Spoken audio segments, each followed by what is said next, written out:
There is no filmmaker on earth who loves monsters the way Guillermo del Toro loves monsters. To him, the creature is never the villain. It is the outcast, the misunderstood, the beautiful thing the world is too frightened to embrace, and it is always, always more human than the men hunting it. Raised Catholic in Guadalajara, haunted by faith and fairy tales in equal measure, he has spent 30 years building handcrafted worlds where the real horror wears an ordinary human face. This is Movie Blanket Club, and today we are ranking every single film Guillermo del Toro has ever directed, all 13 of them, worst to best. Fair warning, we have ranked one of his quieter early films above the movie that won him the Oscar for Best Picture, and we already know how that is going to go. Good. And a quick thank you before we start. Subscribing, liking, and turning on notifications genuinely helps this channel grow, and we appreciate every single one of you who does. Grab your blanket and let us begin. Number 13, Mimic, 1997. We begin with the film Del Toro himself would almost certainly place here too, because it is the only one he has spent decades openly disowning. His first Hollywood picture, made straight after the acclaim of his debut, it stars Mira Sorvino as an entomologist whose genetically engineered insect, designed to wipe out disease-carrying cockroaches, survives, evolves, and grows over just a few short years into a man-sized predator that has learned to imitate the shape of its prey, which is to say us. On paper, it is pure Del Toro, insects, evolution, monsters breeding in the dark beneath a city. In practice, it was a nightmare.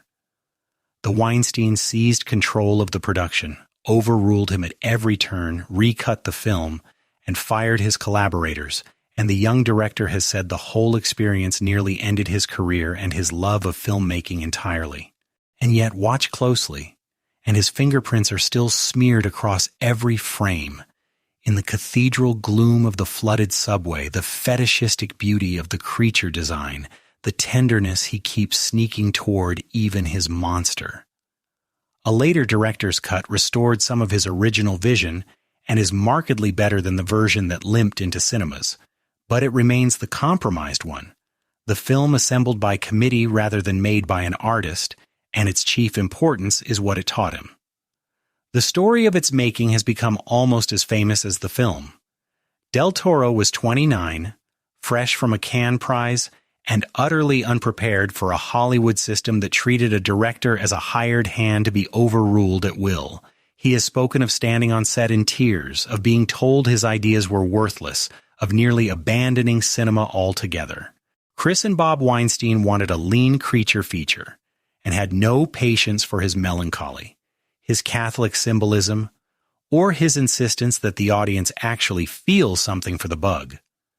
The cruel irony is that the bones of a wonderful film are visible throughout, and the giant insects able to fold their wings into the shape of a human silhouette in the dark are a properly eerie creation. It became the wound that shaped his entire philosophy, that he would always rather make a small film with total control than a huge one with none. Our pick for the bottom of a great career, the studio horror that convinced Del Toro he could never again let anyone else hold the pen. Number 12, Nightmare Alley, 2021.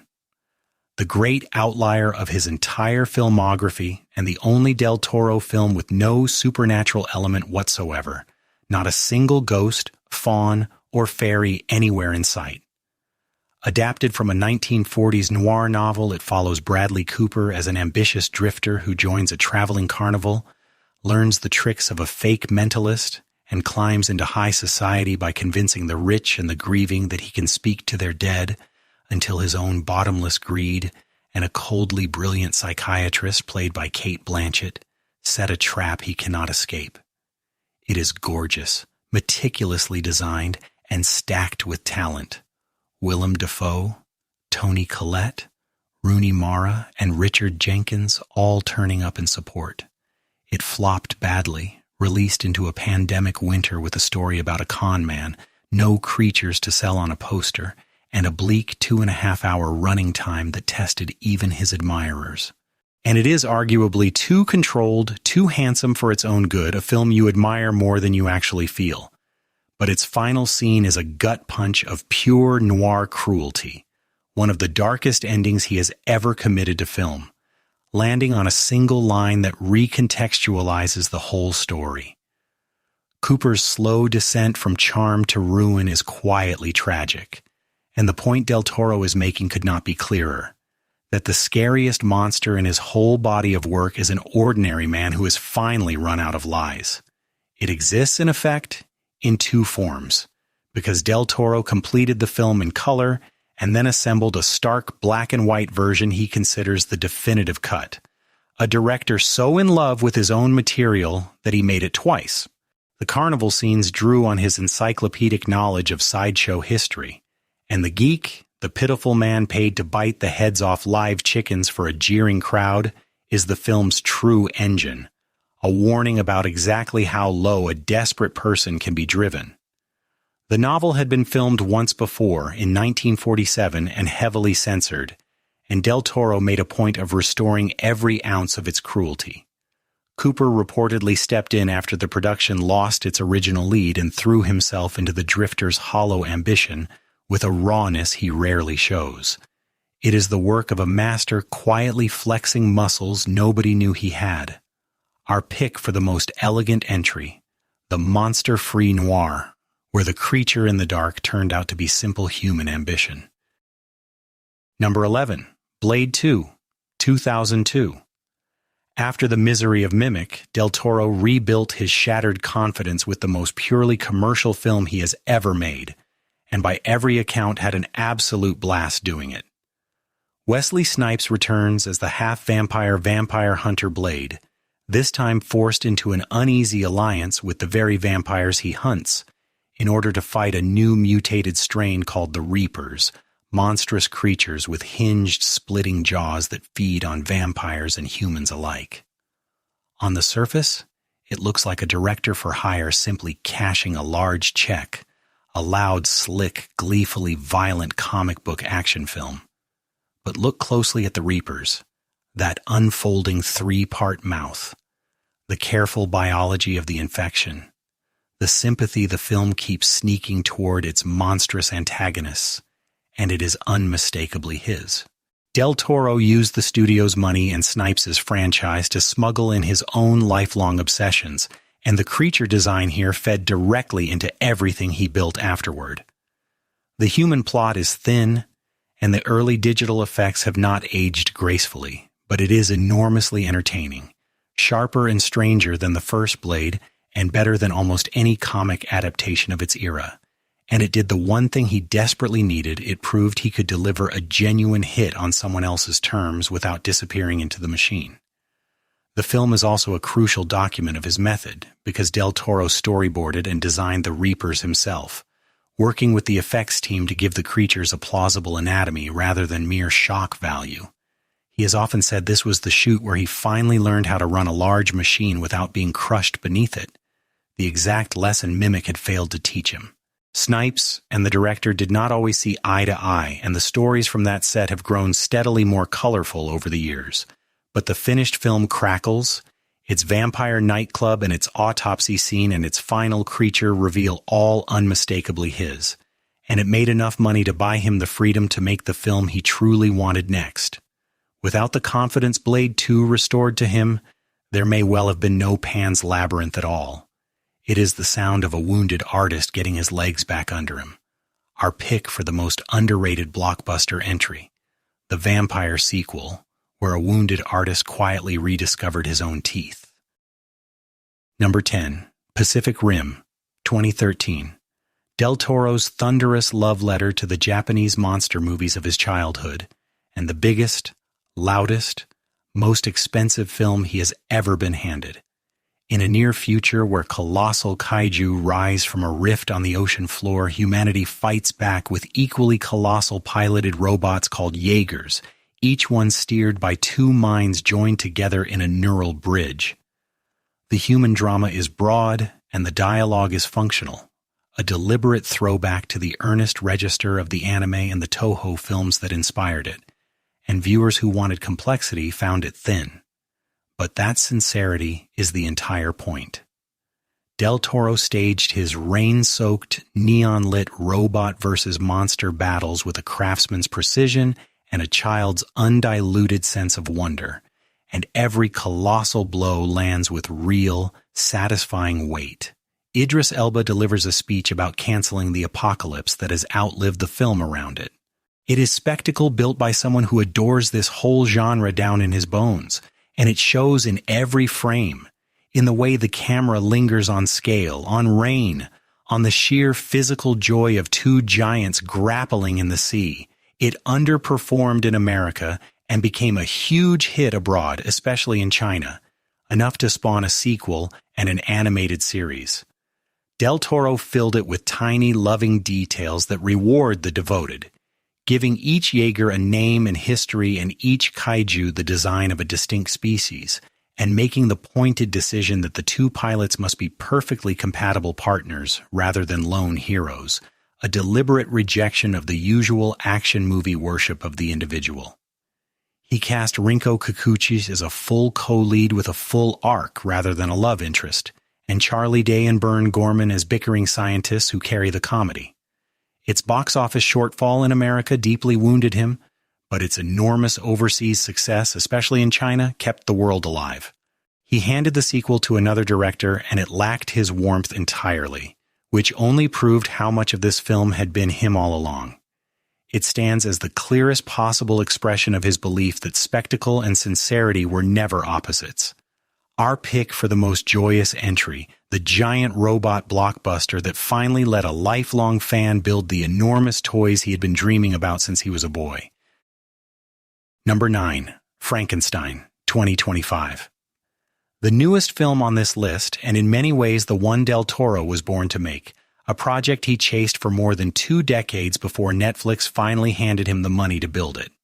Oscar Isaac plays Victor Frankenstein, the arrogant scientist who conquers death, and Jacob Elordi plays the creature he assembles and then abandons in horror at what he has done, with Mia Goth and Christoph Waltz filling out the cast.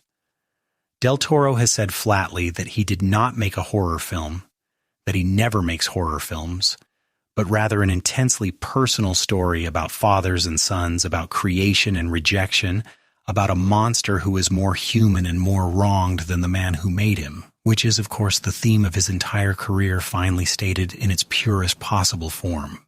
Reception has been sharply divided, some hailing it as his crowning achievement, and others finding it too stately and reverent, its beating heart buried beneath the gorgeous production design, and purists have noted its departures from Mary Shelley.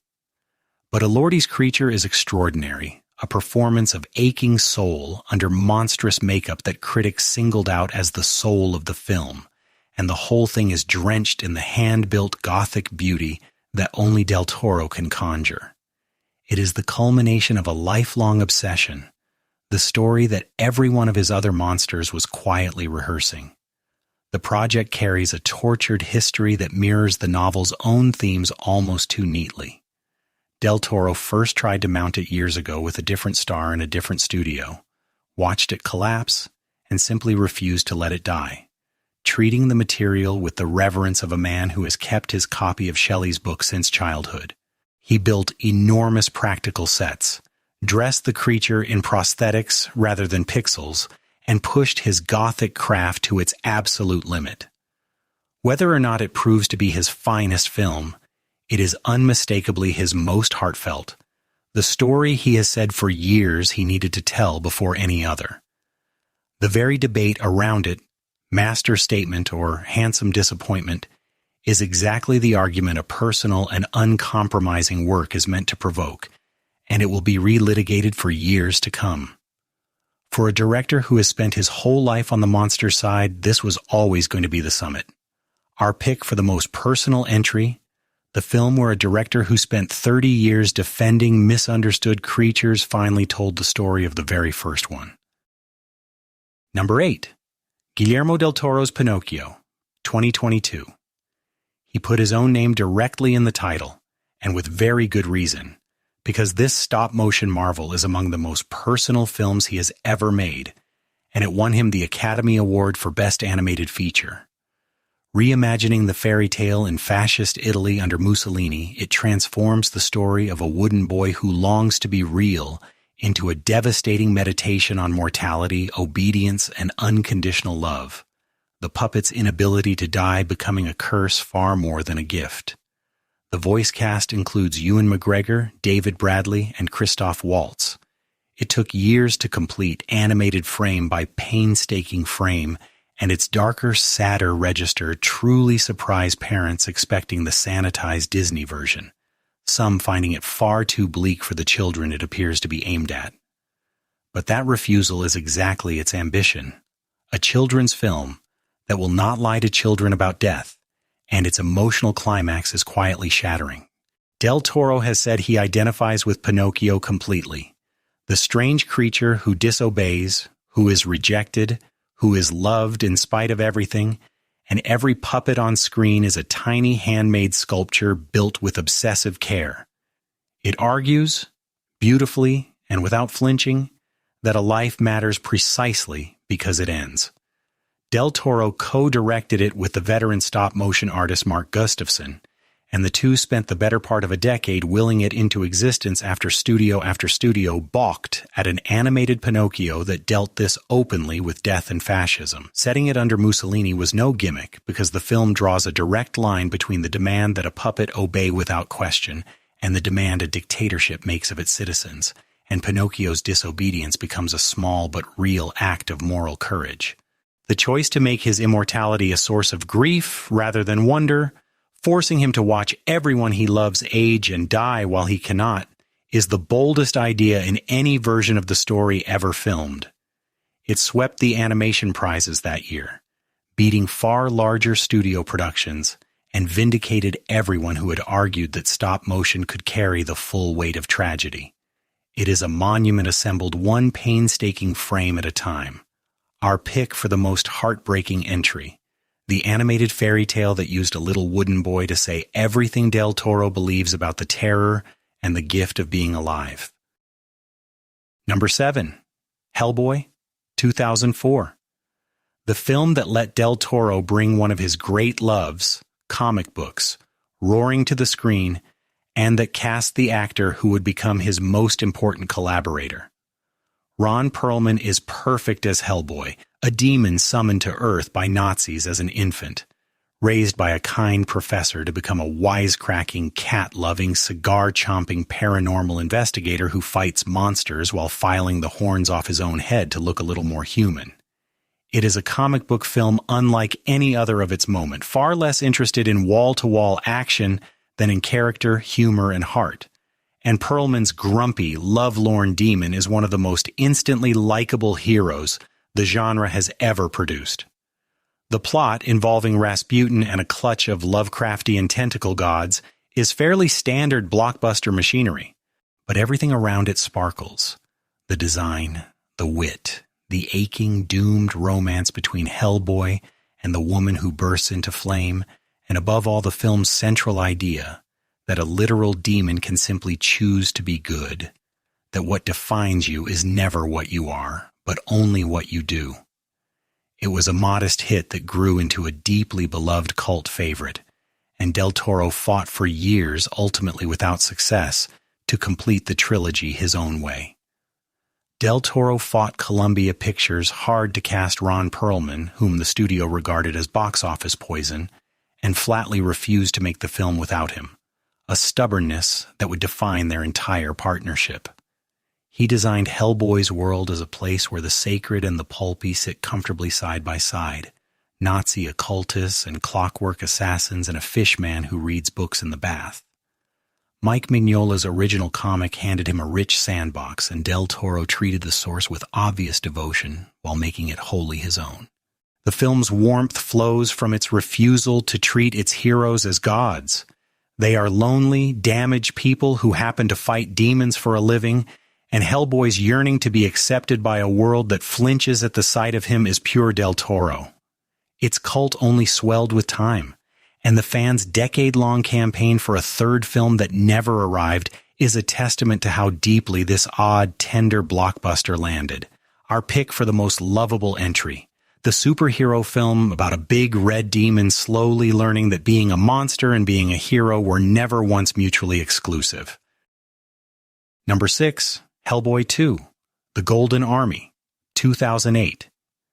The rare sequel that comprehensively dwarfs the original, and the film where Del Toro's runaway visual imagination was finally handed a real budget to run completely wild. Hellboy and his team face an exiled elf prince trying to wake an unstoppable ancient mechanical army and wipe out humanity, and the story plunges them into a hidden world of trolls, tooth fairies, and an entire teeming underground goblin market. Made in the immediate afterglow of Pan's Labyrinth, when Del Toro could do almost anything he wanted, it is bursting at the seams with invention, most famously the eyeless angel of death and a whole chamber of gorgeous, terrifying creatures that no other filmmaker alive would have dreamed up. The plot is looser than the first film, and its emotional beats swing broader. But nobody watches this one for its plot. They watch it for the sheer density of imagination on display, the sense of a man simply emptying his overstuffed sketchbook directly onto the screen, and for a surprisingly moving thread about whether Hellboy truly belongs among the very humans who fear and reject him. Perlman and the returning cast are wonderful, and the design work is some of the finest of his career. It remains for a great many fans the purest distillation of what a Del Toro blockbuster can be. Universal, newly impressed by Pan's Labyrinth, handed Del Toro a far freer hand this time, and he repaid them with a film that feels less like a sequel than a portal straight into his subconscious. The troll market sequence alone contains more creature design than most fantasy franchises manage across an entire run, every background figure a fully realized being with its own biology and its own culture. He has named the Angel of Death, blind and winged with eyes staring out from its very feathers, among his favorite of all his creations.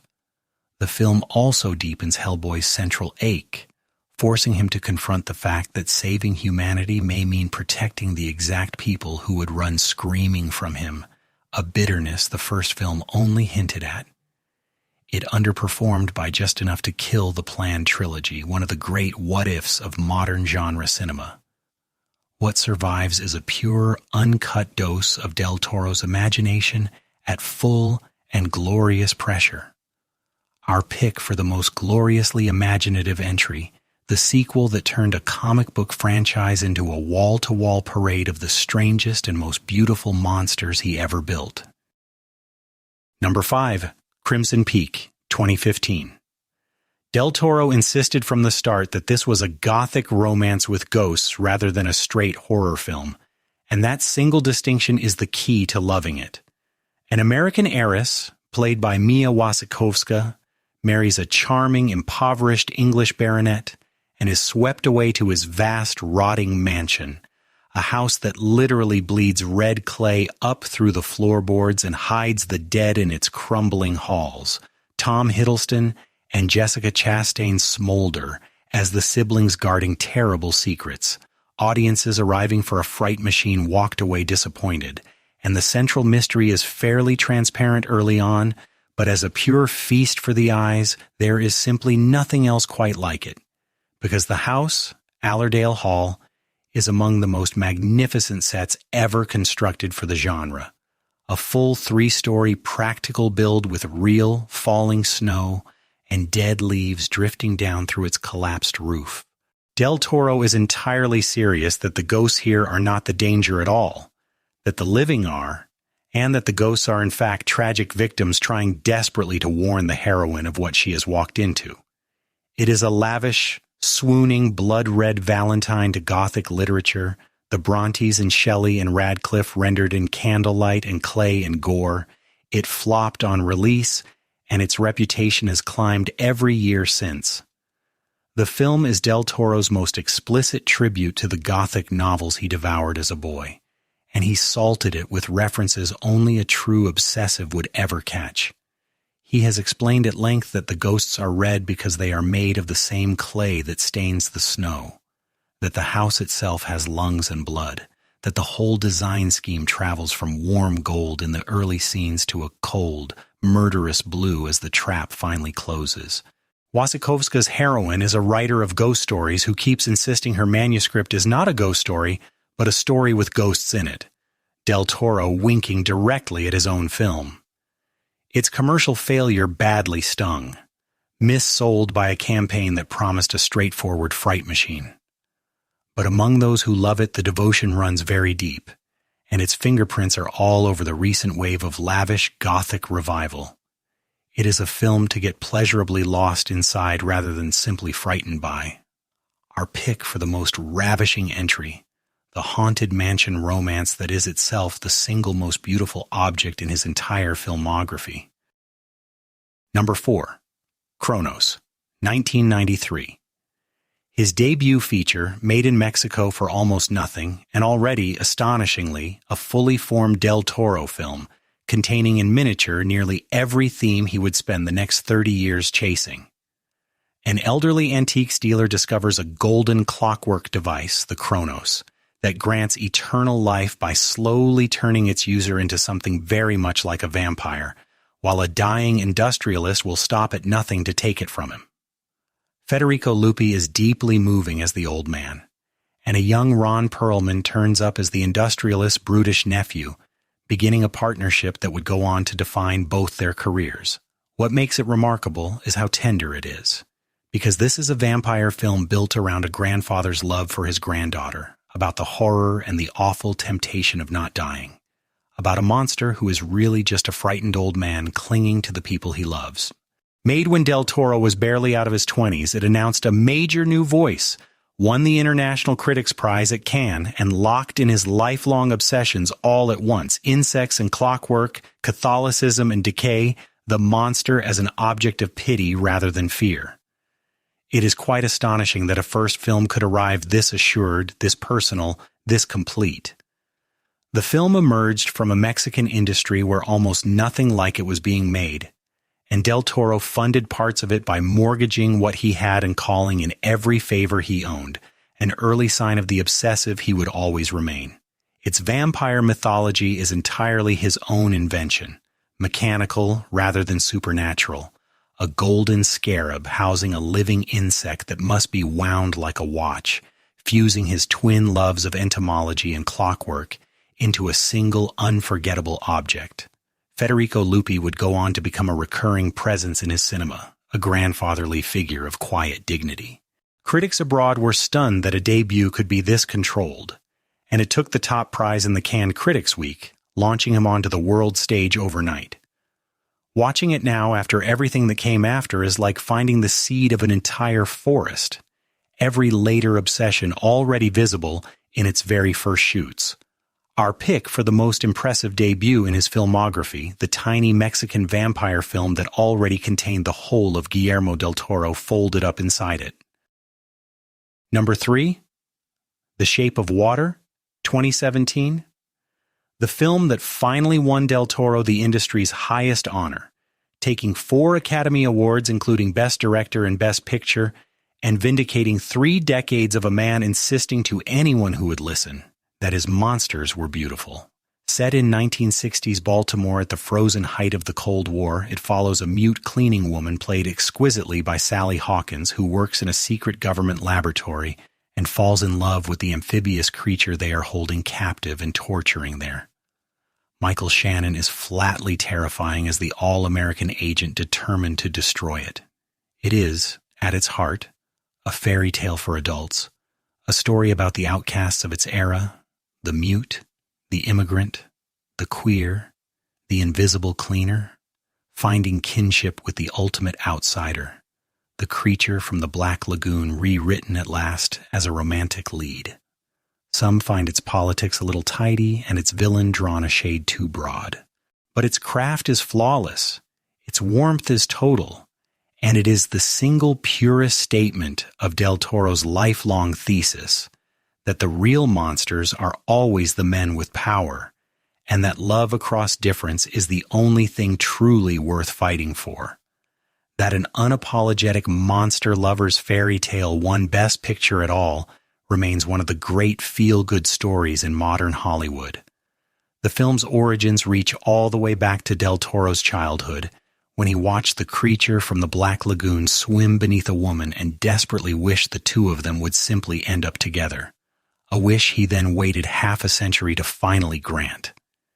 He designed the amphibian man alongside Doug Jones, his frequent creature performer, refining the suit obsessively until an audience could believe a woman might truly love him.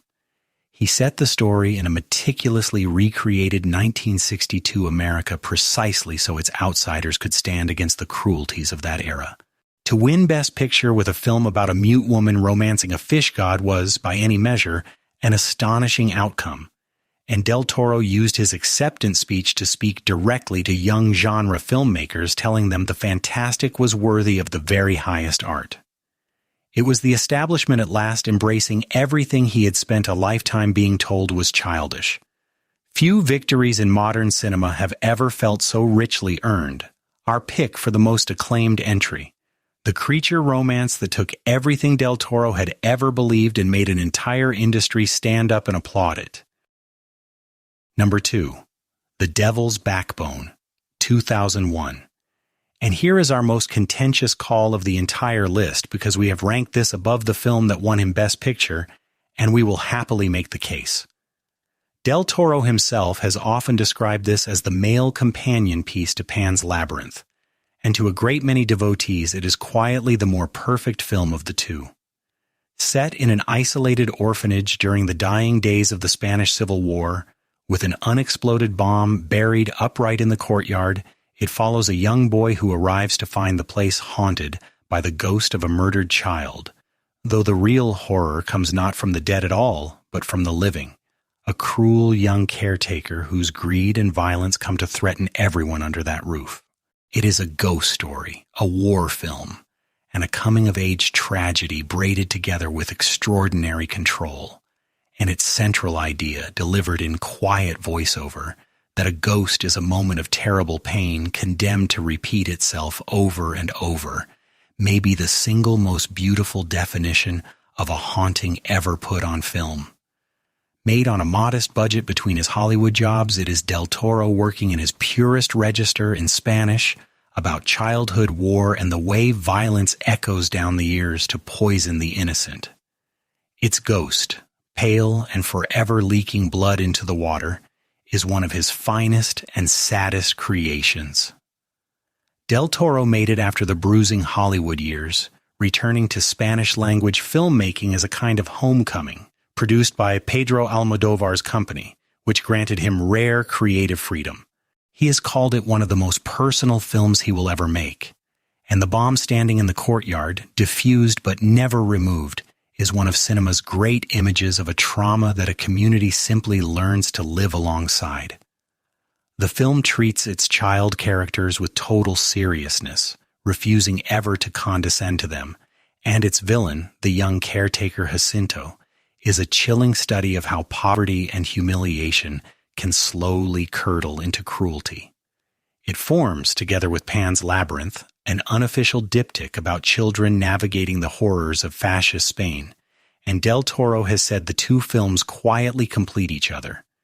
Its reputation has only climbed with the years, and among his admirers it is very often the film they name first when asked to prove he is a great artist and not merely a great fantasist. Our pick for the second greatest entry, and if you think the Oscar winner belongs above it, the comments are open, and we are ready for you. Number 1, Pan's Labyrinth 2006. There was never the slightest doubt about where this would land. This is not merely Del Toro's masterpiece. It is one of the greatest films of the entire 21st century, the picture where every single one of his obsessions finally fused into something flawless.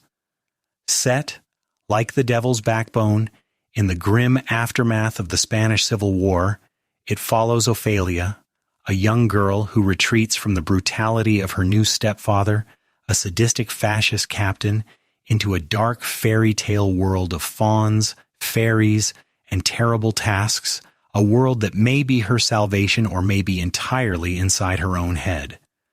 Sergi Lopez is monstrous as the captain, One of the most frightening human villains in all of modern cinema, and Ivana Bacaro, just 11 years old, carries the whole film on her small shoulders. The genius of it is that the two worlds mirror each other exactly, both demanding blind obedience, both offering violence, and the pale man, that eyeless creature with its eyes set into the palms of its hands, sitting motionless before a feast it forbids, is the single most iconic monster Del Toro ever designed. It is a film about disobedience as a moral duty, about the imagination as both a refuge and a real form of resistance, and its ending, at once devastating and transcendent, quietly refuses to tell you which of its two realities was ever the true one. It won 3 Academy Awards and a 15-minute standing ovation at Cannes.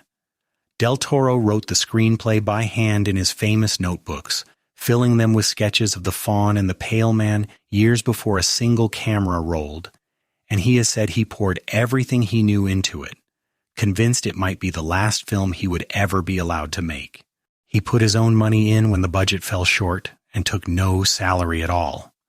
The pale man sequence, in which Ophelia must resist a laden feast while the creature sleeps, was built around the temptation that dooms the disobedient, and Del Toro has explained that the monster stands for the church and for every institution that hoards its feast while children go hungry beneath the table. The film performed far beyond any expectation for a subtitled fantasy, becoming one of the most beloved and most closely studied films of its era, taught in universities and revered by a whole generation of filmmakers. Everything Del Toro is, everything he believes about monsters and children and disobedience and grace, lives here in its most perfect and unrepeatable form. Our pick for the single greatest Guillermo del Toro film ever made. And honestly, one of the greatest films anyone has made this century, full stop. So there it is. Every film Guillermo del Toro has ever directed ranked, from a studio horror he still cannot forgive to a fairy tale that broke a generation's heart. What ties all 13 together is the same stubborn, beautiful conviction he has held since he was a frightened Catholic boy in Guadalajara, that the monster is never the thing to fear, that the creature in the dark is lonelier and kinder and more human than the men with the guns, and that to love what frightens you is the bravest thing a person can do. These were our picks. Now tell us how wrong we were to rank The Devil's Backbone above The Shape of Water. Tell us your own number one. And if any of these are still unwatched, you have the best homework of your life waiting for you. This has been Movie Blanket Club.